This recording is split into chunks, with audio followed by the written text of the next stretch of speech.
అందరికీ హాయ్ అండి, welcome to అమ్మ వంట రుచులు. ఇవాళ మేము ముంజల పొట్టు కూర ఎలా చేసుకోవాలో చూపించబోతున్నాం అనమాట.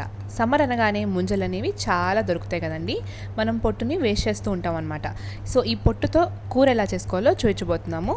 సో పొట్టు తీసిన తర్వాతకి వాష్ చేసి పెట్టుకోండి. మేము ఇక్కడ ఒక పావు కప్పు శనగపప్పుని ఉడికించుకుంటున్నాం అనమాట. ఉడికిన తర్వాతకి మనం ఈ వాష్ చేసి పెట్టుకున్న పొట్టుని అందులో వేసేసుకుంటాము. ఈ శనగపప్పు అనేది కంప్లీట్గా ఒక 70-80% వరకు కుక్ అయిపోవాలన్నమాట. సో శనగపప్పు ఉడికిపోయిన తర్వాతకి మనం పొట్టు వాష్ చేసి పెట్టుకున్న పొట్టుని వేసేసుకోండి. ఇది హై ఫ్లేమ్లో 3 to 4 minutes వరకు బాయిల్ చేసుకోండి. అందులో కొద్దిగా పసుపు, కొద్దిగా ఉప్పు వేసుకొని బాయిల్ చేసుకుంటున్నాను.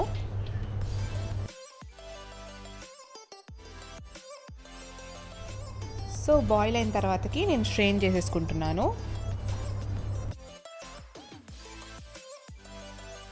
సో ఒక ప్యాన్ పెట్టేసుకున్నాను, అందులో ఆయిల్ వేసేసుకున్నాము. ఆయిల్ హీట్ అయిన తర్వాతకి అందులో కొద్దిగా ఆవాలు, అలాగే కొద్దిగా జీలకర్రని వేసుకుంటున్నాము. ఇప్పుడు ఇందులో కొద్దిగా పసుపు, కొద్దిగా కొత్తిమీర వేసుకుంటున్నాను.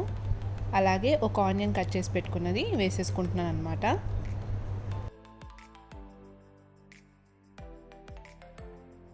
ఒక స్పూన్ ఫ్రెష్గా దంచిన అల్లం వెల్లిపాయ పేస్ట్ని వేసుకుంటున్నాము.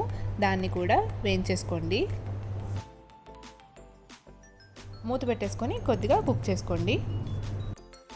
సో ఆనియన్స్ మగ్గిన తర్వాతకి మనం ఉడకబెట్టుకున్న ముంజల పొట్టు ఇంకా శనగపప్పు ఉంది కదండి, దాన్ని వేసేసుకుంటున్నాను.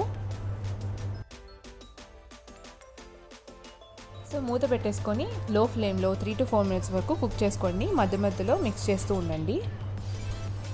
ముంజల పొట్టు ఉడికిపోయిందనమాట. ఇప్పుడు ఇందులో ఒక 1 teaspoon కారం వేసుకుంటున్నాము. అలాగే రుచికి సరిపడా సాల్ట్ని వేసేసుకుంటున్నాము.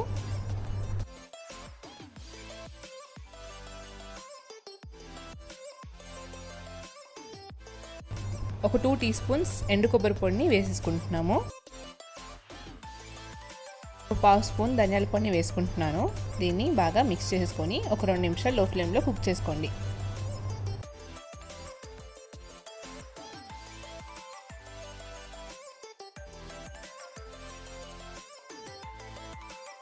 అంతే అండి, ముంజల పొట్టు కూర రెడీ అయిపోయిందనమాట.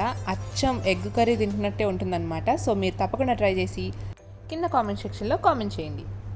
ఈ రెసిపీ కనుక మీకు నచ్చినట్లయితే లైక్ చేయండి, షేర్ చేయండి, అలాగే సబ్స్క్రైబ్ టు అవర్ ఛానల్ అమ్మ వంట రుచులు.